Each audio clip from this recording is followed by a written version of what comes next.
This is the Mobile Tech Podcast, brought to you by worldpodcasts.com. Now here's your host, Tech Girl, Miriam Joie. Brought to you by Mint Mobile. Stay tuned for a special offer at the end of the show. Hi, and welcome to the Mobile Tech Podcast. I'm your host, Miriam Joie, and today is Friday, March 21st, 2025. And I've got the lovely Dana Eileen here with me. Hi, Dana. How are you? I'm good. Thank you for having me. Absolutely. Listen, I'm glad you're finally on the show. We've been talking about doing this for a while. I just saw you at MWC, which was kind of cool because it's rare that we actually see each other in person.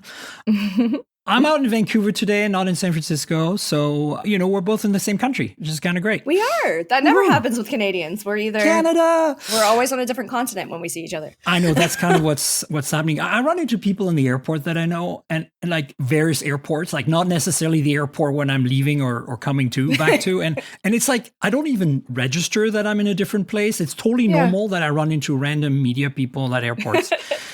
Absolutely. Yep. So there's a bunch of stuff that happened this week, and I want to start with Pixel 9a. So Google finally launched their entry level, which is a mid-range phone. And that's actually really exciting because I don't know how you feel about the A series, but I've been a big fan forever. I am actually not a Google user, but Google lives in my house. My partner is a Google user. So he actually covers a lot of phones that I don't cover. But looking at the Pixel A for, my mom or my kids for that matter, like absolutely. It's a great way to go. So wait, you said you're not a Google user, but you're also not an iPhone user. So are you not an Android user? No, I am an Android user. Okay. Because of my job, I tend to get, I get Xiaomi, I get OnePlus, I get RedMagic, I get all these brands. And then there's people who tend to take on I live, eat, sleep, and breathe Google, so they take the Pixels. So I get to play with them a little, but I've never been a daily user of Google. I see what you're saying. So you're not like a Pixel user. You're generally an Android user. Got it. Makes sense. Sorry. I always joke about this. I am a Pixel user, but reluctly. Okay. Basically, I have Stockholm syndrome about being a Pixel user. My captors treat me well. And, no, look, I'm kind of held hostage really because I love the software experience. I do wish it was more like a Qualcomm-based hardware setup, right? Or MediaTek, to be honest with you, because Tensor is a problem. I love the cameras. I love the hardware in general. I think the Pixel 9 series in general has been really solid. I think they finally kind of hit their stride in terms of design, in terms of build quality, in terms of being flagship spec-wise, except for Tensor. And I think the prices have gone up a bit too much, at least on the 9 series, to really be competitive in my book. See, but for me you've got Pixel, you've got Samsung, you've got iPhone. Those are like the big three here in North America. They're what you find when you go into any store. And Pixel's kicking their butts in terms of price. So I'd let them go up a little bit if you want to put it next to a Samsung. But I feel like for what you get in terms of hardware, it should, they could be, I'm not saying OnePlus more affordable. They could be somewhere between OnePlus and Samsung. I kind of feel like Apple and Samsung, of course, are going to, demand the premium that they do. Absolutely. But it's interesting you bring that up because, for me, what strikes me about the 9A is that it's lost that personality. It no longer has the visor. So it's like they were going in the right direction with this design. And even last year, like previous A series phones, which were always great for the money, at least had that identity. They had the visor. And this year, they dropped the visor. Now, some people are happy because it's relatively flush in the back. It's just sticking out by maybe less than a millimeter or something like that. And then it doesn't wobble. It's all that good stuff. But at the same time, it's like, especially if you have the black one, where it doesn't even look like a Pixel anymore. Like you don't even know, Yeah, it's generic phone number 4, right? Yeah, especially with the slap sides and the iPhone-like flat screen and all that stuff, right? That everybody seems to be doing. But here's the good news. And before I continue, I just have to tell this story. It's crazy, right? So, come on, let's go. Our review units for us with Google PR arrived the day of this embargo on the 19th, 2 days ago when they announced the phone. So I haven't had it earlier than anyone else, but some of us got to play with it at a press thing, but I wasn't in New York for that, so I didn't. So I just waited patiently, and then, UPS arrived late on the 19th. I got the phone out of the box, set it up, started doing things like, speed tests and benchmarks, and started taking photos with it. And then I wake up the next morning yesterday and I get this, my inbox is filled with emails. My voicemail is bulging with calls. I stay up late and I wake up late. So it's like 10 in the morning, and Eastern time, that means like it's already afternoon. And it's Google. They want the phone back. They want it now. Oh, good. Like not later, like now. And they're willing to send someone to my house to pick it up. Well, not house, apartment, but whatever, my place. And I'm like, whoa. And then you saw that even before that, in the afternoon of the 19th, we were starting to see news stories that, basically they said that there was some issue with the Pixel 9a and it would be delayed until April. Specifically, they said a component quality issue. And in fact, in the emails I got from Google PR, that's exactly what they said. They didn't specify more than that. Yeah. But here's the thing. I unfortunately had to run some errands. I couldn't meet somebody right away at my place immediately. And I wanted to back up the phone because I already did some tests and stuff. Yeah. So I said, listen, I will be happy to meet with someone at 6 p.m., which is what I did. And I returned the phone to them and they were very, very happy. Clearly, it's very important to them. And it really, I don't want to again, here, I'm a Pixel user. I'm a Pixel fan, for better or for worse, Tensor or not. So I have no qualms with this. This has happened before. I'd rather be safe if something's wrong with the battery, for example, or whatever. What I want to say is that I've used the phone for an entire day from about 6 p.m. to 6 p.m. and I had zero issues. I took photos with it. I ran all my speed tests, my benchmarks, everything checked out. The phone felt very nice in hand, really well made. It's aluminum. So that's another thing. A $500 phone, let's be clear here. $500, they didn't raise the price despite the tariffs, despite the economy, despite, I'm doing this, for those of you watching on Patreon, I'm doing the symbol of everything's on fire right now because we all know that's true. I know that symbol. Right? And at the same time, they didn't change that. And that's really impressive. 8 gigs of RAM, 128 gigs of storage base. Tensor G4, but with the old modem, the modem that they paired with the G3. So I think they're trying to save money. And that might be part of the reason why they have such a large battery, 5100 milliamp hour. It's the biggest battery on any Pixel ever. It's more even battery. The 9s that just came out, right? Yeah. I was looking at that, I'm like, more than the 9 Pro XL. I know, it's crazy. So that's what I'm saying. It's like, so I think, obviously we've seen Apple do the same with the 16E. I, by the way, have the 16E here. I finally have my review unit. For those of you watching on Patreon, they sent me the white one. It's very, very nice. I really like the design of this phone, despite it being very simple and having only They're a all very simple camera. and unassuming now. I feel like we're going back into that. But actually, I do like how this iPhone 16 here has matte. Everything's matte. Like the back is matte, the rails are matte. And you know what? I love a phone that doesn't give me fingerprints. Exactly. I just can't. I love it. The 9A is exactly the same. Everything's matte on it, which is great. Now, the back on the 9A is plastic, but you wouldn't know it. It just feels like really frosted glass, basically. Cool. But look, the phone was great for the day I had it. The bezels are unbelievably big. I think in their attempt to normalize the bezel to be even all the way around, in the last 2 generations of A, so I've had them all, right? So the 7A still had that kind of squarish rectangular vibe that Pixel had back then. And there was a bit of a chin, like a bit more bezel at the bottom, which, that's normal because OLED displays, you have to have the circuit board kind of going on the bottom. And so on flagships, they were able to avoid that by folding it and doing fancy stuff, but it's expensive. So on cheaper phones, they'd have a bit of more of a chin. Then last year, there was still a bit of a chin, but they went a bit crazier with their rounder bezels. That's also where they kind of rounded off the phone a bit. And this year, it's even all the way around, but I swear there's 3 or 4 millimeter of bezel on that phone. And it looks kind of weird. For 2025. Yeah, and look. Very thick for 2025. If you look at this iPhone, right? Here, I'll show you. The bezels are significant, but even and not too bad. Imagine double that. That's basically what got me looking at bezels on all my phones here now. I'm like, what's going on? I mean, it just feels weird. It feels cheap. And that's the only thing that felt out of place with this phone. So I hope that's not why they're recalling it. No, I'm just joking. But bezels. No more bezels. But here's the thing, right? If all I can think of, if it's such an urgent thing, it might be a battery thing, you know? And that was my thought too. And that would be why they're being hush hush on the components. We can all talk about Samsung and batteries if you'd like and see that we are still talking about Samsung and batteries. So that might be the hush hush, right? That might be the let's get it out of their apartment immediately because boom. and you know, I mean, I knew I wanted to run some errands. I didn't have time, but at the same time, you know, it got me a chance to finish my test and take some more photos, take photos of the phone in case they decide to cancel it for some reason and I never get to see it again. Absolutely. They sent me the black one, which again does not look great. Like it just does not look very exciting because you can't, you know, the colored ones from the photos I've seen, like the white and that pink and that purple.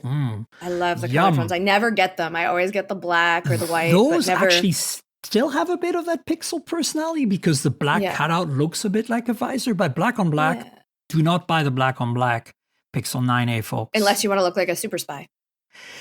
Or unless you just like boring phones. I don't know. I feel the same way about the black iPhone 16e. Like it's not that pretty. And that's why I'm so glad when I requested white that, you know, Apple was nice enough to send me white because this thing I think looks really nice with this silver and white design. Yeah, absolutely. Apple logo back here.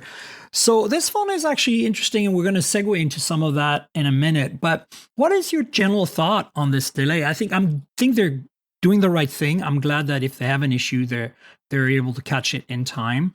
I'm a little bummed that I don't have the phone anymore because look, if you don't have money, right? If you want to buy a great phone, the A series from Google you can't go wrong. It's so rock solid. Yeah. And that's what I'd agree with. Even being like not a Google Pixel user regularly, I've got kids. I would have no problem picking that up for them as opposed to grabbing something like the S20 25 base model or anything like that. Yeah. It's cheap. It's easy. I love the learning curve on Google Pixels. I find it's way easier than any other phone. I love the price. But in terms of what's going on right now, that level of urgency is a little bit alarming to me. Like I work in all kinds of tech, not just smartphones. And there's been a million things where they've said, hey, something's wrong with it, whether it's a component, whether it's the software, whatever, just don't review it yet. Okay. And I say, okay. And then it sits there. Sometimes that never goes live. Sometimes it never comes out, but there's never, I need to get it out of your hands right now. And I need to get it out of your hands right now is like red alert. And you know what's interesting too is this: a Google employee came to my place, like some that's also unrelated, completely like, insane. They have an office in Vancouver here, and this person was like delegated to come and see me. And you made a new friend this week. Well, yeah, and you know what's also interesting and I can't confirm this 100%, but obviously I talk with US media all the time. We're on a bunch of chats, and nobody got their phone. So I'm one of the few somehow because I'm in Canada for some reason. I don't know, but maybe so because am I though. We didn't. Yeah, but I'm in West Coast, so they weren't able to catch it in time. They weren't able to get UPS in time.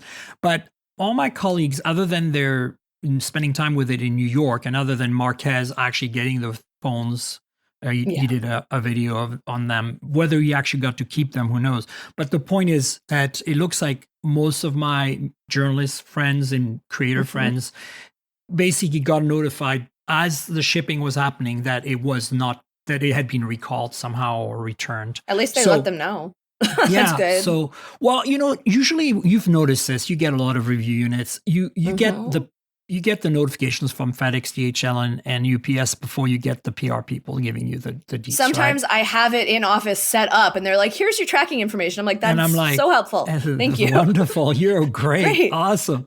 I'm glad you know where it is." Totally. Yeah. Totally so this 9A, I think they'll resolve whatever it is. I'm confident.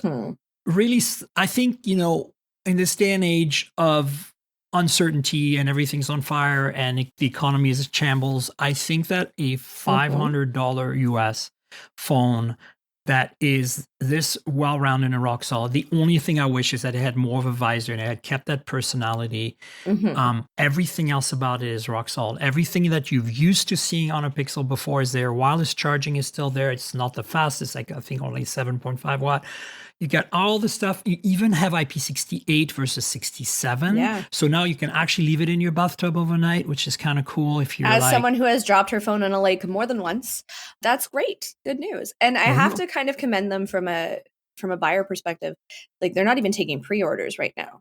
Yeah, and normally they would have, normally and they would. very easily could. They could throw that out there, say pre-orders. We don't know when it'll ship, but give me your money. And they're not doing that. And some companies probably would.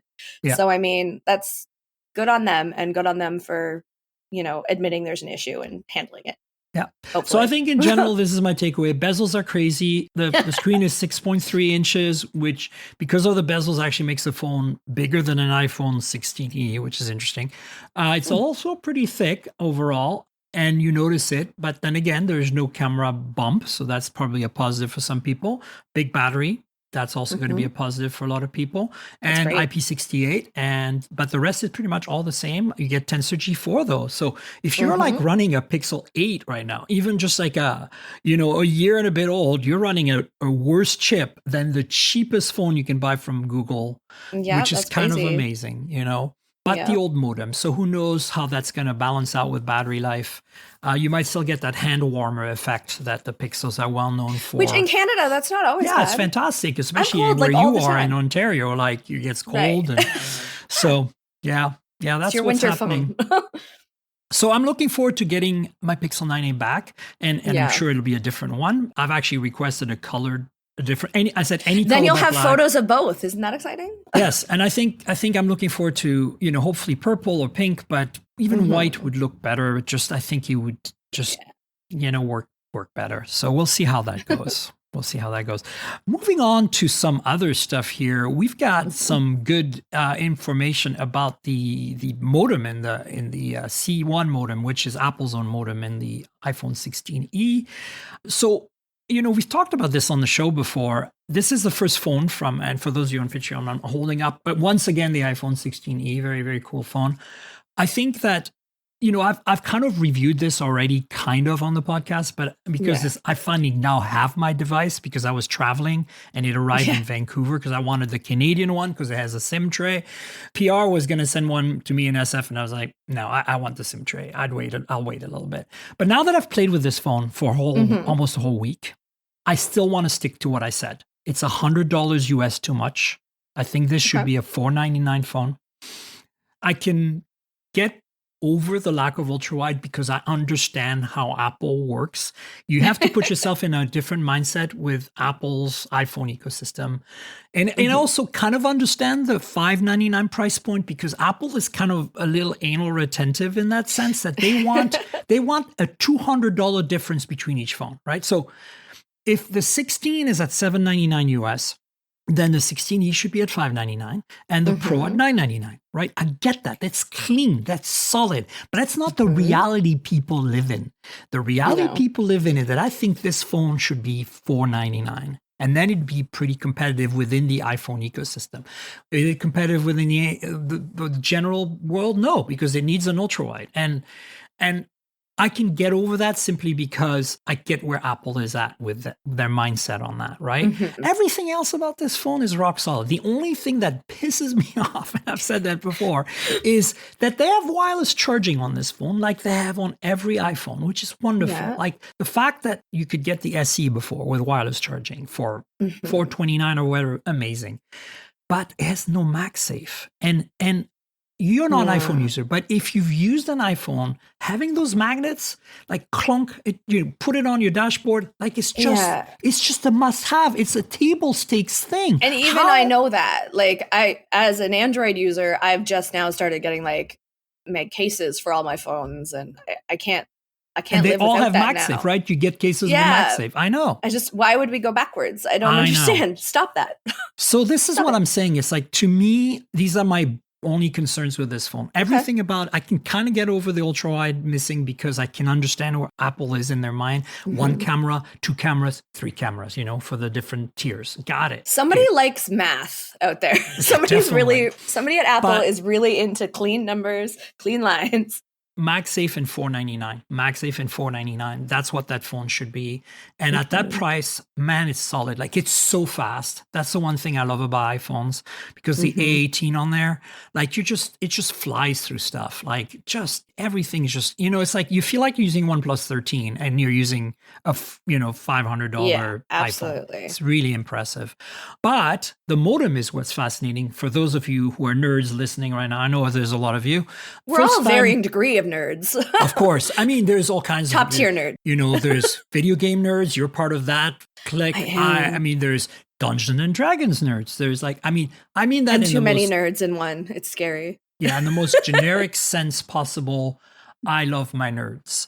But for those of you who are a bit more into the chips and into the radios and into the, technical stuff, this is the first phone with Apple's own modem. We know that. Apple's claims that after 5 years of hard work and acquiring Intel's stuff, that they've made the most efficient 5G modem, that battery life is improved because of it. And more importantly, they've had to make a few compromises. No millimeter wave, which, in Canada here, we don't care. And most of the US, we don't care. Unless you're a Verizon customer and you're in like 5 different markets that have millimeter wave, you won't care. So I really don't think it's a big omission. But, if you want apples to apples or oranges to oranges, if you want to match Qualcomm or MediaTek, you need millimeter wave. So, but that's not a big deal. The big concern and the big question was, for the average user, is there any difference in experiencing this phone in terms of reception, data speeds, call quality, all that, because the modem is a new modem from essentially a new company, right? Like a new thing for Apple. And then the next question is, how is that improvement in energy efficiency? And then finally is, are there any kind of like caveats, like, because it's the first time they put it on their cheaper phone, just in case, that was kind of my wonder. I'm like, it's supposed to be this big fancy thing, but we're soft launching it almost, if you will. So I got back to Vancouver on Friday and from San Francisco, and the phone was sitting there for me. So on Saturday, I did a little unboxing video, and then I set it up. And then I took it with me to Seattle the next day. And the reason for that is I have an iPhone 16 Pro with a SIM tray as well. So I have the Canadian model. I own that one and it has a Qualcomm modem in it. And I've got the 16E review unit. So now I have 2 iPhones with SIM trays with 5 bands that work in the US. And I have 3 SIMs, T-Mobile, AT&T, and Verizon, that I can test with. So I was like, I want to do some speed tests in different parts of Seattle. Like I can only do one city, but fine. And get a feel for like, how does these 2 modems perform side by side? Like, and it's interesting because honestly, I didn't find any issues. This rock solid battery life held up really well. I used the phone pretty much nonstop all day, and I ended the day at like 55% or something, which is, 2-day battery life for sure on this thing. That's great. Now, I mostly used it for, speed tests and for photos. I did a little bit of emailing and stuff, but, I have other phones in my pockets. So you just grab whatever comes out. Kind of. Sometimes I think I grabbed the right one and I grabbed the wrong one, but absolutely. But they're all set up, so I just keep going. Don't even think about it. Yeah, that'll work. This will fine. Yeah, totally. So this 16E, honestly, no issues. What I did notice though is that at the higher end speeds, the Qualcomm modem was a little faster, and then in some kind of fringe situations, maybe it's hard to tell because again, this is like sample size of like 6 speed tests over 4 corners of a city. One device, like this is not scientific, okay? I noticed that perhaps the Apple modem hangs on to a signal a little better in bad scenarios, but that's, could be neither here nor there. But what I did notice is that upload speeds are generally a little faster than Qualcomm. And I mean, marginally. So that was my observation. And then, ta-da, Ookla, the people who do the speed test, published a much more scientific, much more research test that they did over multiple cities with the 3 carriers in the US. And it correlates what I found. So like, that's great. That's really interesting. I found that my very limited non-scientific data matches more or less their, some people here, I'm sure people at Qualcomm are going to argue with me about this one. Like, how scientific was Ookla's real test? Look, I don't care. I'm a journalist. I'm seeing some data and I'm reporting on it. What does it mean? It doesn't mean anything because to the end user, your iPhone 16 Pro and your iPhone 16e are both going to perform superbly and you don't have to worry about a thing. That's the takeaway. And to be fair, those 2 users are completely different people too most of the time, right? Correct. Yeah. So that's kind of the latest on the iPhone 16e and the C1 modem. How would you feel if a phone didn't have a port to charge with, like a physical Listen. wired port? I have feelings. I know where you're going, and I have some Please feelings. let them out. In this time of harshness, you need to let your feelings out. Well, what you're talking about is the rumors that the Apple 17, right? Probably 17 or 18. It could be, I don't think it's going to be 17. This is more likely 18. If anything, it might be 17 Air, Okay. but I don't think they're going to do it yet. Discussing that they're like, you know what, let's just not have ports altogether. And again, as a non-iPhone user, maybe I am not entitled to an opinion, but I have a couple. First off, didn't we just go over this? Wasn't everybody mad at Apple because they wouldn't switch to USB-C, and then they did switch to USB-C, so everybody was mad because they switched, and now we're going to switch again? It's been 5 minutes. Like, can we just get comfortable? I think here's the thing, like we're back to that MagSafe conversation. Most iPhone users that I know use MagSafe, like a lot of them. And mostly because they have stands in their houses by their desk side or by their bedside, and they have something in their car they can just tap the phone on it. It just charges. They don't even think about charging anymore. And that's why Apple's prioritizing the high-speed charging we see on Chinese phones, right? Yeah. Even on wireless high-speed charging we see on Chinese phones like Xiaomi and OnePlus and Oppo and stuff. So I think there is, you're totally right though. I think that, it's only been 5 minutes. It's kind of ridiculous. But I'm hearing, I'm all pro USB-C, all the things, because I've been using USB-C forever. And of course, I'm a Mac user, despite not being an iPhone user primarily. So yeah, you're all over the place. I'm all over the place, but they adopted USB-C very early on. They were the first laptop with one. So good stuff. Now that I have PD/whatever high-speed chargers everywhere in my car, everywhere, I'm just like, yeah, I want USB-C. But I know that there are some people, I've talked to some iPhone users that are really still pissed off that Lightning is gone and reluctantly switched over to USB-C. I think this is interesting because, look, 5 years ago, this rumor came up and Apple's making a portless iPhone, and then it went away. And I think the reason it went away is because the wireless charging speeds weren't quite there. Remember, that was around the same time as they were making that wireless charging pad that never shipped, whatever it was called, Air Power or whatever it was. Yeah. Anyway, the point I'm making is that this could happen because now we have faster wireless charging, because MagSafe is well established, because Apple. But how fast is our faster wireless charging? Sorry to interrupt. The fastest, like how fast are we going here? The fastest we're going today is about 80 watt. Right? Okay, so in my experience, everything I have is around 50. Yeah, 50 is the highest, and that's commonly available for that's wireless very charging. Fast. And I feel like switching to wireless charging is like all the phones that I've been using for wired charging is like 120 watts and this, that, and the other thing. And now we're taking a step back to go with wireless charging. But if you're an iPhone using, you're just taking a step forward. If they even do 25 watt charging on wireless, I think the fastest they have right now on wired is 35 or 45 watt. That's wild to me. iPhones, right? Yeah. So the point I'm making is, if they were me to make a 50 watt MagSafe, right? Here's the thing. I observe iPhone users a lot. My spouse is one of them. They use AirDrop for everything. They never plug in for data. They might plug in for charging because it's a little faster. But if MagSafe is now faster than plugging in, that's one less mechanical thing that can break, right?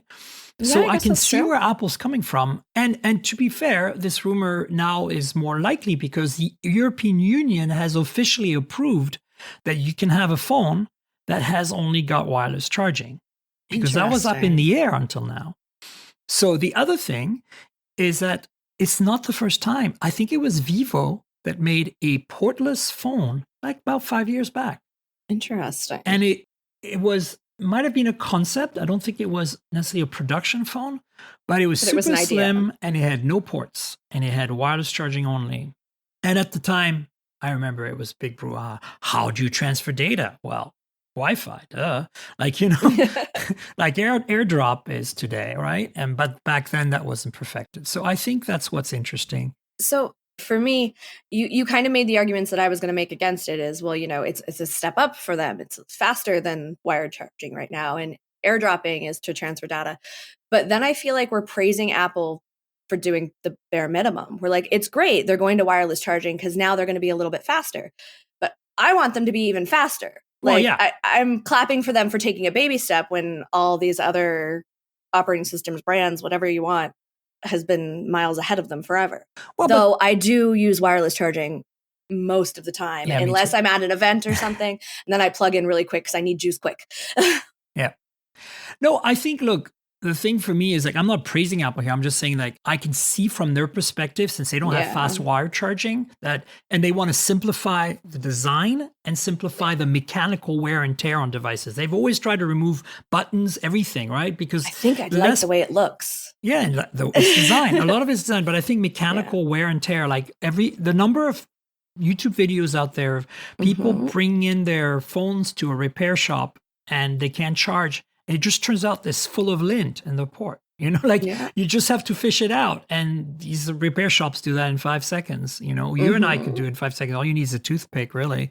So it's like, I think there is some merit there, but it doesn't, you know, as you pointed out, it doesn't excuse Apple for not having 120 watt charging, right? Right. Like they should have by now. But again, they're very conservative. Same with Samsung. Samsung hasn't reached more than 45 watt wired yet. And I don't think they're higher than 15 watt wireless. And I was doing some research when I was reviewing the S25, and like they've had the same battery since at least the S20. Yeah. They haven't upped that. And I'm like, okay, that's enough, friends. Yeah. That's enough. Speaking of Samsung, the Galaxy S25 Edge colors and prices have leaked. It's going to be expensive, boys and girls. And we also have RAM and storage options. It looks like 12 gigs of RAM across the board, 256 gigs, 512 gigs. And the prices are in euros right now, so probably can directly translate to US dollars, 1,200, 1,300, 1,400-ish. What are your thoughts on that? Well, I think first I need to understand what market the Edge is trying to hit. Because as soon as you bring out another phone, I'm like, oh, okay, that's their no, it's not their cheaper one. Like that's their cool one, I guess, because it looks cool. So who are we trying to get with this? I have a theory. The theory is they need a new form factor to make phones exciting again. It's not like, as I've mentioned in previous podcasts, we're far from the first time. Motorola did the Moto Z, you know, with the magnetic mods that attach to the back of the phone magnetically. That came out in 2012, 13, 11, somewhere like around that time, maybe 14. And it had 5.2 millimeters thick. So that's really thin. Yeah, it is. And we've seen phones as thin as 4.8 millimeters in Asia with Oppo and Vivo. And we're talking a decade ago, like a long time ago. So again, no, back then the cameras weren't as good. They didn't need as much depth. I get all that. And the battery technology has improved. So it's possible to make, like, they were bad for battery life, these phones back then, right? But Moto's whole approach was you put a battery mod in the back and you add battery to it, you know, which makes it thicker. And it's kind of cool. You have choices. And I get that. But, you know, I think today they're running out of steam on these really boring looking, you know, phones. And it's not just Apple, but Samsung too. And they're like, oh, folding phones, too expensive, still, you know, not for everyone. The reliability is getting much better, but it's still not as good as a bar phone. So let's make a thinner bar phone. And then, of course, you know, the fact that Apple and Samsung are both doing it, I think it's a trend. And of course, now it's also an opportunity to jack people in price, right? So it's expensive, it's complicated, it's high tech. We're using silicon carbon batteries, which they probably won't because Samsung is probably allergic to that because they have, you know, I think the thing about... They've got trauma, okay? Well, Samsung has, exactly, I've said it before, they have trauma around that Note 7 stuff. But I think, you know, realistically, that's where they're going. That's why I think these are going to be so expensive. What are your thoughts? I mean, yes, it very much looks expensive. I'll give them that. I was at Unpacked. I'm not sure if you were there, but so the announcement of the Edge, a lot of us knew it was coming, but didn't exactly know all the information. And then they gave us no information. And then I am a wee 5'1" woman, and I got trampled trying to look at that phone. Yeah, it was rough. I felt like I could have just started running under people's legs to get there. So, I mean, at least journalists are interested in it and want to get that shot and want to figure out what it's all about. And then again at MWC, they had them, in their big cage hanging from the ceiling or whatever. It's a sleek looking idea. And it definitely is hey, let me gouge you on a phone because, okay, how much thicker is the Ultra, right? Thin, is that what's going to pull me in? Is it going to have, the same cameras, the same AI capabilities, all that stuff that Samsung's really boasting right now? Because that's kind of the only thing that I find worth anything with them right now. All right. So if this is a step down but a similar price, is how I feel. Here's what my thought is on this phone in terms of Samsung specifically. I think camera-wise, it's going to be really solid because the rumors are it's going to have a 200 megapixel main sensor and a 50 megapixel ultra-wide. So the 200 megapixel main sensor can probably zoom out to about 5x or even 10x with AI algorithms and still be rock solid. So that's not an issue. The problem is going to be battery because, as I said, they have so much trauma. I don't think they're going to go silicon carbon, and silicon carbon is the only way you're going to get good battery life when a phone is that thin. Now, the rest of it is going to be rock solid. It's going to be Snapdragon. It's going to run all the same stuff. Like, I'm not worried about that. Apple, however, with the Air, 17 Air, is going to be thinner. And I would be surprised if this is the first phone from Apple with silicon carbon battery. And also, Apple's supposedly only has one lens in the back. And so the question is, how are they accommodating like ultra wide? And I have a theory about that. And the theory is, if you put a 200 megapixel sensor, a single one, and your lens is an ultra wide lens to start with. So the lens is 0.5, right? And you put autofocus and you put OIS on it. Now you can shoot at 1, right? By doubling that, cropping the big 200 megapixel sensor. You can go down to 2 by cropping some more, and maybe up to 4 by cropping some more. And at that point, you're starting to run out of pixels, and then you start doing some smart digital zoom AI-based stuff. So, but I have a feeling that just like they did with the 16E, which doesn't have an ultra wide, they're going to start at 1x, and we're just not going to have an ultra wide on a $1,000 ultra thin Apple iPhone. And I really hope that the Apple engineers have come up with a solution, which is what I think they might do with this, like a large sensor that starts at 0.5. I don't know. We'll see how it goes. But it's a thing. We can't avoid it. Thin phones are going to come. They're going to be in. The Chinese are going to do the same. Didn't it happen for a minute and then they were bending and breaking, but we're just going to try again? All right, that's fine. Redo. Zach will tell us what happens there.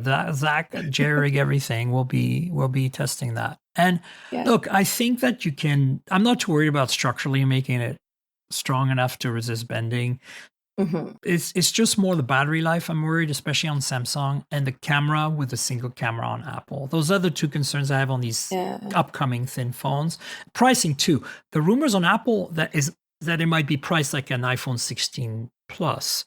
So it might actually be in between the 16 or the 17 rather, and the Pros, which would be great. But knowing Apple, I kind of find that hard to believe. I can see them saying, oh, it's ultra thin, we're going to charge you more. And from the pricing we see from Samsung, it's clear that Samsung's going that direction. And I mean, that happens with laptops too, right? Right. It's nice and thin and light. Yeah, and why would Apple go cheaper when Samsung's going more, right? Like, I mean, I wish one of them would smarten up and switch it up, but no. Because I know even at MWC, there was the Techno Slim. Yeah. And that little guy was really shiny cool, first right. off. Really cool, shiny. Cool. Videos of that went crazy on our social media. Like, people care. They want to look at it. I don't know how it's going to perform, but that thing had a camera bump on it. But they turned it into a slope. Yeah. Instead of like a honking thing, it was like a little ski slope. I think even with the naming of the colors for the Edge, they're trying to push for something a little more premium, right? We've got the titanium icy blue, titanium silver. Those are rumors, right? Yeah. We don't know that for sure. Titanium jet black, which is how they named the Ultra as well, right? Yeah. So that's definitely their premium feeling. So I think that's kind of what they're going for. But I think you are exactly right, saying like Samsung and their batteries. I think it'll be, sure, they can make it the prettiest. They can give it all their AI stuff, but they're still going to give it a price that puts it a little stressful, to be perfectly honest. I agree. 100%. Let's talk about the RedMagic 10 Pro. I know this phone isn't new. Obviously, it's been out since December. They finally sent me a review unit back in January. I didn't have time to play with it. I've got it here. Mine is the black one. Why is yours? I got... So you got a different model. Yeah, Oh, you mine's have the black 10. too. Do you have the 10 or the 10 Pro? Because I have the 10 Pro. Oh, maybe I only have the 10. Yeah, it could be. All I know Oh. is that they're very similar, so you're not missing out too much. Oh, but yours is so cool looking. Now I'm Yeah, it's jealous. got that weird Snapdragon. So those of you watching on Patreon right now, the video version of the podcast comes out every week on Patreon for $5 a month.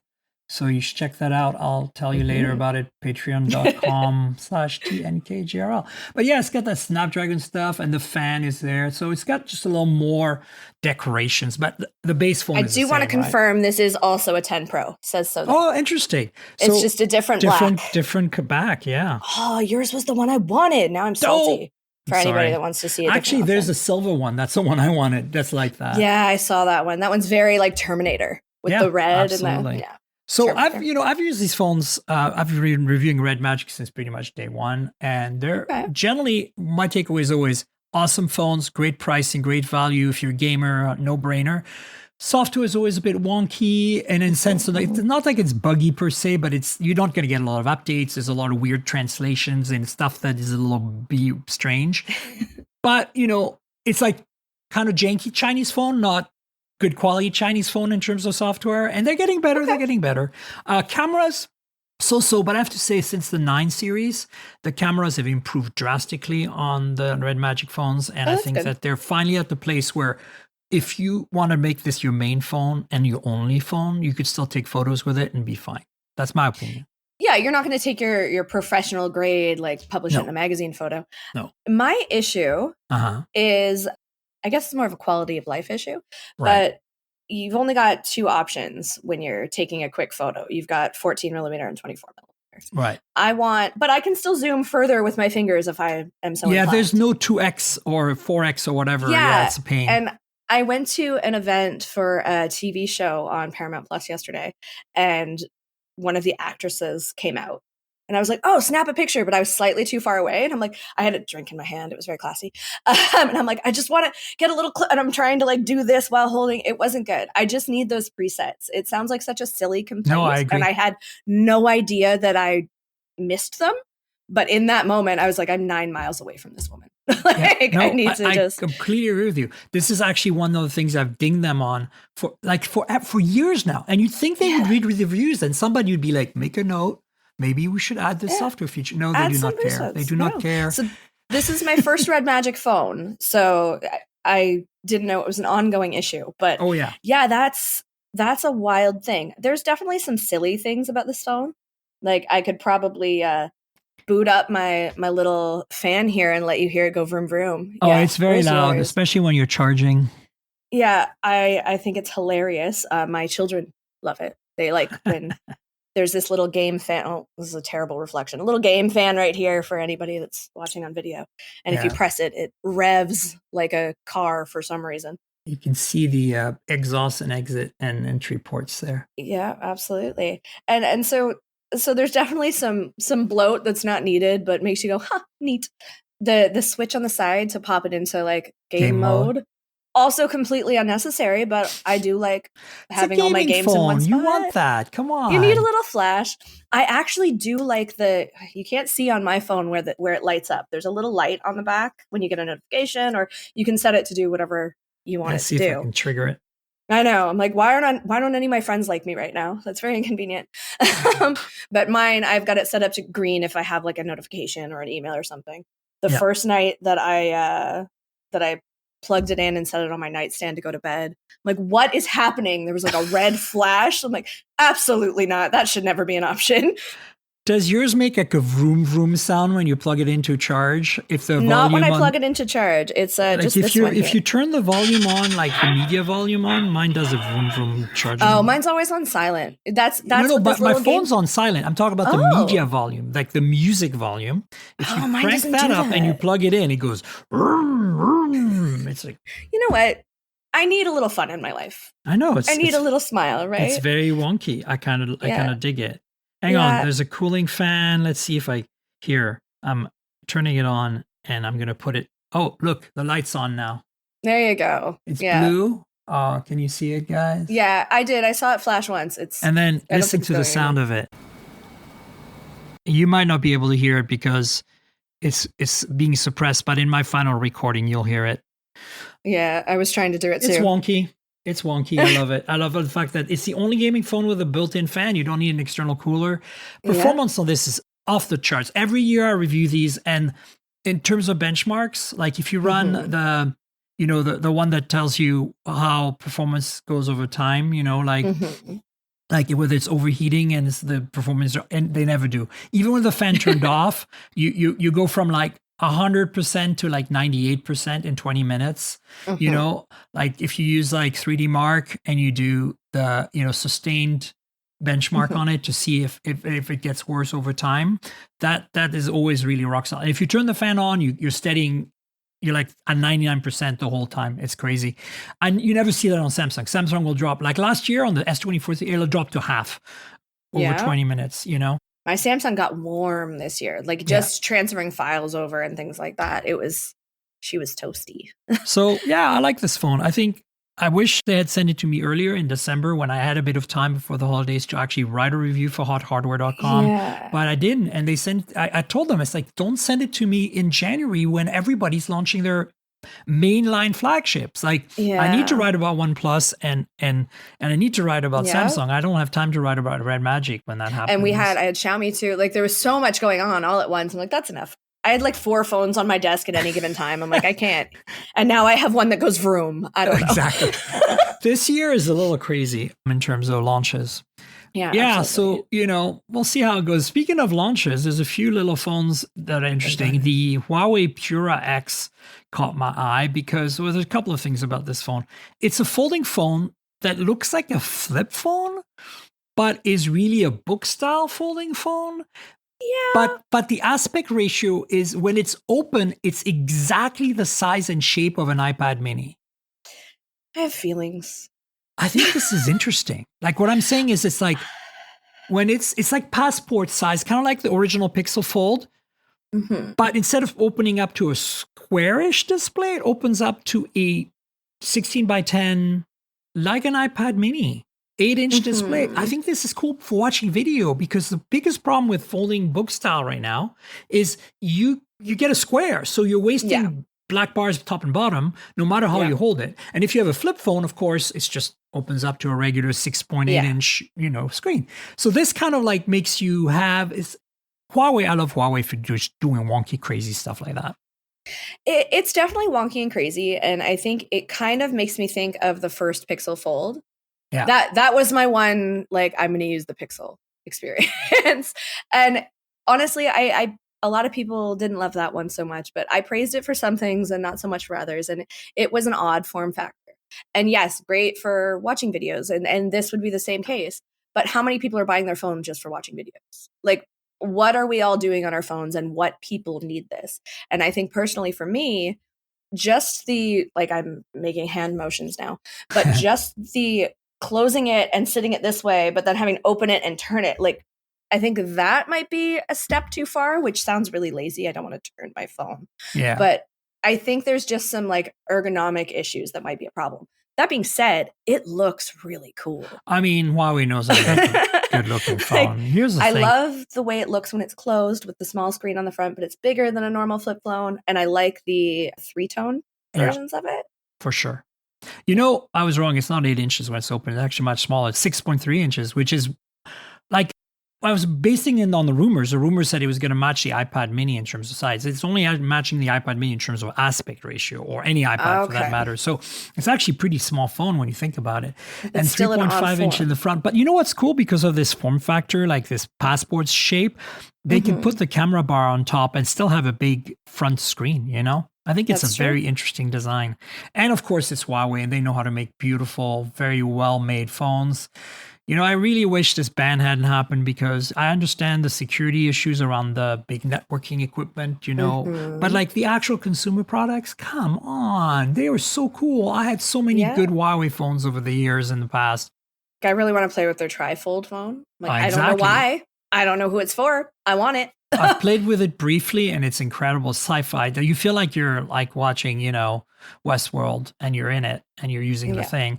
And the other thing that I think is cool about Huawei is that they, despite the sanctions, they're still doing great. They're making their own chips. They're not quite as competitive to Qualcomm and MediaTek's, but they found ways around all this BS, and kudos to them for that. And I also think that this worth mentioning on this phone. This is their first non-Android Harmony OS phone. So Harmony OS is their, you know, it's not Android, it's Android-ish. It runs Android APKs, adjacent. right? Exactly. Thank you. That's exactly what I was trying to think of. But this is now Harmony's like the next version, which is their does not run APKs, only runs their own apps, which are very popular in China already. So yeah, this I is mean, actually, if it's not coming here anyway, why not? well, exactly. It's quite interesting actually that in the past when they did the last phone they launched, you had the choice of OS, but this time you're just getting Harmony next, and that's it. No choices. I like the price. Yeah. Even the most expensive, according to this anyway, the most expensive version is like almost 1,400 US. Yeah. But for a foldable that, you know, is kind of fancy looking, I don't And hate you know, that. it's usually the other thing. Huawei knows how to make cameras. This has great cameras on it, 50 megapixel wide camera with 1.6 aperture, and on a flip or foldable, I don't know, whatever you want to call it, a bendy phone. And it's got the red, yellow, blue sensor, the RYYB, which is something that only they do, and it's super good in low light. Like you get much more sensitive in low light because instead of doing red, green, blue, it's got 2 yellow sensors instead of green sensors. It's very interesting design. They've had that for a long time. Some of the phones before the ban had that technology, and they were great in low light. It's fine. So, now I'm jealous, but that's fine. That's like fine. This is the kind of forbidden fruit that I'd love to get my hands on briefly, like the trifold. Absolutely. Let's talk about the Oppo phones because, okay, so I don't have it with me here. It's in San Francisco right now, but I have the Oppo Find X8 and X8 Pro, which are their flagships. You saw my review. I sent you a link to it on geekspin.co. It's basically a OnePlus 13 on steroids, the Pro, the X8 Pro, but it's running the MediaTek Dimensity 9400. What's interesting about the two phones that are coming that are part of the X8 flagship series is that one of them is a mini, like smaller display, kind of like, probably not that much smaller, but slightly smaller instead of like 6.6, maybe 6.3 inches. And then they have the Ultra. And the Ultra, the Pro this year is so good that I'm not quite sure what they can do to the Ultra to make the Ultra better. I took the 7 Ultra last year, the XS, to Antarctica for my photos. It was incredible. The 8X Pro non-Ultra I took in November to India, to the Taj Mahal and stuff. Unbelievably good. Wow. And I wrote a review about it. And so that's why I brought these two news items, because I was like, I'm kind of fascinated what they're going to do with the Mini, because it's also supposed to be thin. And then I'm kind of interesting to see what happens with the Ultra. So the news items we have are that they've teased the design of the Mini, or now called the Find X8S. And it looks very much like the rest of the family. But the interesting bit is that it has supposedly the new upcoming, which hasn't been announced yet, MediaTek Dimensity 9400 Plus, which is generally... Spoiler alert. Yeah. It's generally an overclocked version of the chip. Okay. And so that's going to be interesting. Let's see if that actually comes to fruition. Okay. And I'm trying to figure out if they have a mention of the screen size on this. It doesn't say anywhere. But, it's not super thin like the slim phones we've been talking about. It's about 7.7 millimeters, but that's pretty comfortably thin in hand. So, and then the Ultra, they teased us with the actual camera specs, which is like, wow. Like, so it's got the big 1-inch sensor, which was on last year's X7 Ultra and is not on the X8 Pro. So that's an improvement. But the rest looks very similar. It has a 3x telephoto, a 6x telephoto periscope, and then it's got the ultra wide. So those look similar, but maybe larger sensors than the X8 Pro that I reviewed. So I'm super looking forward to this phone, but I have a feeling it's going to be China only, just like last year's, which is a bummer. That does suck for us. What are your thoughts on these? I mean, you've used OnePlus phones. You have an idea of what Oppo is like. Yeah, absolutely. So I'm actually a OnePlus, that's my daily driver. I use the OnePlus 13. Nice. That's my baby, my beautiful blue one here. They look very similar. The idea of a smaller one is very exciting to me. I am a wee girl, and being short means I also have tiny hands. And even recently, I reviewed the base Xiaomi 15.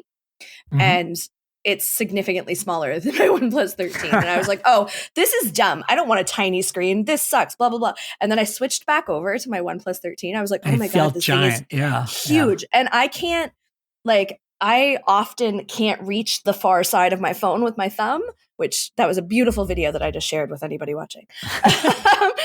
But I can't reach, I have to like kind of do one of these. So if you're going to give me a decently powerful phone that is, Dana sized, I'd be quite thrilled about it. I hear you. I feel like we need more of those. And without them being small and chonky, I like the idea of something. That's why I like the 15, the Xiaomi 15, right? Like I have reviewed it too. It's in San Francisco, but I used it as my exclusively MWC content capture phone. I did everything. Video, all my photos of all my devices, like Lenovo, everything I did on that. And, because I knew it would hold up, but I was actually impressed more. Like I thought, okay, it'll match my pixels and my usual content capture devices, which generally for video, I use the iPhone. For car photos, I tend to use Samsung because I do a lot of car stuff and having the variety of lenses. And then I use my Pixel generally for just product photos, like devices, small things, watches, whatever, phones. And so I just decided to use the Xiaomi 15 for everything. And wow, just fantastic phone. We're using the base 15? Or the base 15. I don't have the Ultra yet. Last year they sent me the 14 Ultra and they didn't send me the 15 Ultra this year. And I've been harassing them about it. So hopefully one will arrive. Someone else on my team did the 15 Ultra and I did the 15. And even as kind of comparing photo for photo, I'm like, dang, this is kind of good, guys. The base Xiaomi numbered phone, like flagship, the 14 last year, 13 before that, have always been great. But I think the 15, they absolutely nailed it. It's like the sweet spot of awesomeness. Like that phone for a small phone, like forget the S25 regular. Like I would buy a Xiaomi 15 over the S25, like any day. Absolutely. Between the Leica lenses, the wireless fast charging, the wired fast charging, the battery life, everything, just mwah. Absolutely. I completely agree. The only thing I didn't love were like its AI photo capabilities. I don't actually use those in my daily life. I use them when I'm testing a phone and I'm like, oh, that just turned whatever that was into a pile of mush. I miss the Samsung for a minute. But that's what they've got over other things, right? So now I'm going to tease everyone because the Poco F7 series is launching globally next week, March 27th. Poco, as you know, is a Xiaomi sub-brand, and they're kind of like, Realme is to OnePlus and Oppo, kind of more affordable, but as the essence is the same. And so as we just talked about Xiaomi and how awesome their 15 is, this is their flagship, the F7. So the F7 Pro, I'm going to tease you all, is right here, but I can't tell you anything about it. Nothing. And as you can see from the teasers that Xiaomi or Poco published, it looks exactly like that. It's in a case, though, the one I showed you. But, that's about all I can say. Keep your ears out because Poco makes great phones that are affordable, and this is a flagship, so it should be pretty solid. Yeah, I'm excited to see what they bring to a flagship. That's kind of more of a PSA for those of you who are fans of Xiaomi phones. I feel like Poco is like the trendy version. Yeah, and it's also, the kind of like trying to target a more, youth-oriented audience, like the colors and stuff. They always look cool. I kind of get the vibe. How do you feel about this Core Devices PebOS smartwatch revival? So I wasn't around for the first, well, at least not in the industry, for the first version of these. And I shared that with two people on my team that are just kind of obsessed with cool tech. And immediately the response is, oh my God, I love it. I love the first one. And I'm like, okay, all right. I guess we're on board, friends. And it's neat. I get the want for it. As soon as you say e-ink, you're like, oh, it's never going to die. The battery will last until I die. And that's wonderful. I think that e-ink was really useful and then it became kind of trendy. But then the people that wanted it because it was trendy were the people that loved, like really high tech, great displays. And then they went to this and they're like, oh, it's not doing all the tricks that my big fancy $9,000 watch does. $9,000. I love the look of it. I want to play with the watch faces. I love that there's a touchscreen version of it. I don't love the way it looks. Yeah, like the I design love the is display. kind of yeah. It's very blocky and bulky. It reminds me of like the Garmin watches, the big honking things with, again, I am little and dainty. I don't want something that looks like, I don't know. Yep. Well, it's interesting you bring all that up because, I worked at Pebble. I was part of the Really? team that launched that smartwatch. I mean, That's the so second cool. gen. I left Engadget. Oh, I'm so glad I didn't say anything bad. Yeah, no, it's fine. I left Engadget to actually run marketing and PR and kind of evangelism consumer side Cool. for Pebble. So I worked closely with Eric and his team. Very cool. And I left just in time for the Apple Watch to eat our lunch because I didn't want to be around for the PR, to deal with the PR for that. But I learned a lot being on the other side from journalism for a couple of years. And so obviously I'm very familiar with Pebble. I think the design here is not my favorite either, but it's a tribute to the original design, right? It looks pretty much the same. In fact, the Core 2 Duo, which is really a funny name, I'm surprised Intel's not running after them already. But give it time. Give it time. But that one is pretty much a copy of the Pebble 2. Okay. Pebble Watch 2, which was, like their second gen plastic watch. But the difference, as you said, is 30 days of battery life versus a week, which is how technology's improved over time. And there's other improvements like better buttons, which were with problems. And this one does not have a touchscreen, but it doesn't also have a heart rate sensor. It's very basic.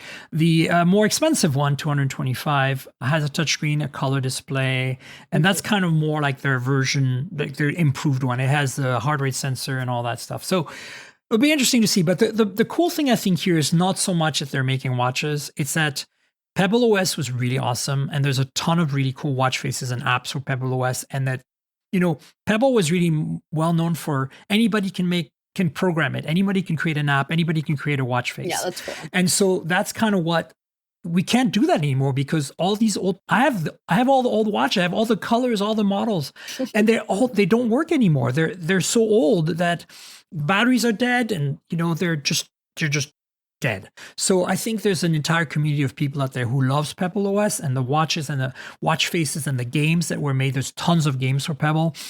And a lot of them I didn't know that. It's like a lot of them are like Playdate, the Playdate games, like super simple, monochrome, basic stuff on an e-ink display. Super awesome fun. So for those people, now there's brand new hardware that is like modern and up to date and will run that OS and run these apps and they've added a few extra functionality like the heart rate sensor and the touchscreen on the color one. And then of course the design is kind of meh because it's a tribute to the original. So I think this is all very positive. Kudos to Eric and his team for doing this. Let's see how it goes. I don't think this is going to be a big big seller. It's going to be a retro thing, and I'm glad it's very niche. Yeah, it's very niche. Like the $149 price with no heart rate sensor, no touchscreen, blah blah blah. I'm like that's for somebody that loves it. Yeah, that's for somebody that you have to want to spend that kind of money. Yeah, I agree. Yeah. So Verizon has satellite texting, by the way. I'm not a Verizon customer. I mean, I have access to a Verizon SIM for testing, but if you are on a Pixel or an S25 series phone, you can now not just do emergency satellite, 911, like I'm lost in the woods. You can now actually do the, hey friends, how are you doing today? Through satellite connectivity, which is kind of worth mentioning. I've been kind of following the whole satellite thing because, I think that we're clearly going into a future where just our phones will be able to connect to a satellite system of some kind when you're away from cellular range and do it seamlessly. And eventually it'll be probably full on data too. But right now we're seeing this progress, and I'm excited to see that we now are beyond emergency. It's actually proper texting. Cool stuff. I think that's cool. I've got I have a 10-year-old who has a phone but doesn't have a phone plan. Like absolutely not. That's not happening. I have a sister who hikes nonstop, and some days she'll be out in the middle of nowhere. And yes, there's always been that, like, what if there's an emergency? But also, hey guys, I found this really cool area. I'm going to be 4 hours later than I planned. Like that. That's a nice thing to hear. Or my son, who's outside down the street a bit, he can say, "Hey mom, I'm going to actually go to the park down this corner instead, so that I know where he is." Do I think that he needs, availability to text all his friends? No, not so much. But I like that. Do I think I would ever really need it for anything? Not so much. And it's pretty niche. It's, only two brands, right? The Pixel 9 and the S25 series. Yeah. And only Verizon. So, but it has fair, if you have a Pixel 9 on any other carrier, satellite connectivity, emergency satellite connectivity works as well. Okay. Regardless of the carrier, that's an option. Cool. And then, of course, Apple has the same, regardless of carrier again. T-Mobile, however, is now experimenting with direct to Starlink communication. using the 5G radio in your phone. So you don't That's need cool. any special hardware in your phone. You do need one of the latest phones, but what T-Mobile is working on I tend to is, have those. yes, right? Weird, But right? what T-Mobile is working on is basically like the Starlink satellites themselves have a 5G radio and are beaming down to you. So if you're in the middle of an area where T-Mobile has zero service, you will still be able to like get a bit of data and calls and texts for a brief amount of time because the satellites are flying over you. So it's only like intermittent. Oh, hi, how are you? Goodbye. Yeah, basically. So that's why right now it's like no voice calls, although that's technically possible. It's more like send a bit of data, send a bit of text, whatever. So we'll see how that develops. That's why I think this, that's why I mentioned this thing, because I think it's actually really interesting to see how it's going to evolve. So that's our show, guys. We did it. Yeah. We did it. Thanks, Dana, for being here. Tell people where they can find you on the internet, all the wonderful social media handles and where you publish, where you do stuff. Yeah. Where I do stuff. Well, yeah. That's special. Most social media, you can find me. I'm at the Dana Eileen. I am the executive editor for CG Magazine here in Canada. I write a lot of nonsense about a lot of things, whether it be gaming, random tech, family content. I do a little bit of everything. So those are the places you can find me. It's cgmagonline.com. There you go. So folks, definitely follow Dana on social and read her stuff because it's awesome. And you know where to find me on the internet. I'm at Tankgirl, TNKGRL, like the comic book character, drop the vowels. And that's my handle pretty much everywhere. I'm mostly active on Blue Sky, Instagram, and Threads, but I'm pretty much on all the platforms. So follow me there, chat with me and Dana about this show. And you know where the podcast lives. If it's your first time here because, you follow Dana, come find me at mobiletechpodcast.com. That's the URL for the show. We're on all the major platforms, so you can just subscribe to the show anytime, anywhere. And it's a weekly thing. You know how podcasting works. Just subscribe through your favorite app. And if you can rate or review the show, that would be pretty awesome too. So consider doing that. I have a YouTube channel for the podcast as well, youtube.com/Mobile Tech Podcast. And there's a bunch of videos there. So if you want to see an unboxing, for example, very soon I'll have the one for the iPhone. But like right now, I've got Nothing Phone 3A Pro that I unboxed a while back. So check that out. You know how YouTube works. So like, subscribe, tell your friends, click the bell, comment, And then the little perk, the little special thing, the extra thing I've been mentioning for a few years now, I've had a Patreon. And if you want to see a video version of this podcast in advance, like a day in advance, you can pay $5 a month. And every week you'll get a video version of the podcast that you can watch and listen to and enjoy. And so please consider supporting me by going to patreon.com/Tankgirl. That's patreon.com/TNKGRL. And I want to thank our sponsor, Mint Mobile.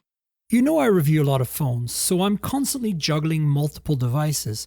While that's fun, it also means I'm spending a lot of money for wireless service on multiple SIMs.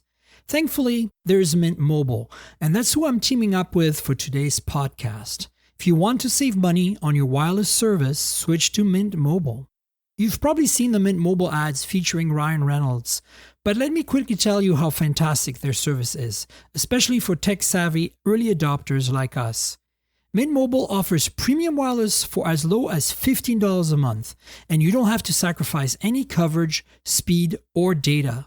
They're built on the nation's largest 5G network. They keep costs low because they sell direct to you online. They cut out the retail stores and salespeople. Why should you pay more than you have to for access to the same network? In my experience testing phones, Mint Mobile delivers the same data speeds and call quality as the big three for a fraction of the cost. Switching to Mint is super easy. Thanks to their eSIMs, you can sign up and activate immediately right on your phone from the comfort of your home. No more standing around waiting in line at a big wireless store. You can keep your current devices and phone number and easily switch services. And if your phone isn't eSIM compatible, Mint will ship you a new SIM card free of charge. The whole process only takes 15 minutes, and if you get stuck, Mint has a great customer service team to get you through it. All Mint Mobile plans include unlimited nationwide talk and text, plus lightning-fast 5G and free mobile hotspot. Mint will show you how much data you use each month and recommend plans that save you money. Mint also offers a modern family plan that lets you set up a super affordable family plan with as little as 2 lines. Use my link, mintmobile.com/mobiletech to get premium wireless starting at $15 a month. Stop paying more than you need on your wireless bill and start saving big with Mint Mobile. And I want to thank you. Thanks so much, Dana, for being on the show. Thank you for having me. I appreciate it. It was fun. Absolutely. Well, I'll have you on the show again in the future. And folks, you know I'll have a podcast next week, so stay tuned for that. Until then, cheers, everybody. This has been the Mobile Tech Podcast with Tank Girl, proudly presented by worldpodcasts.com. You can visit us online at mobiletechpodcast.com.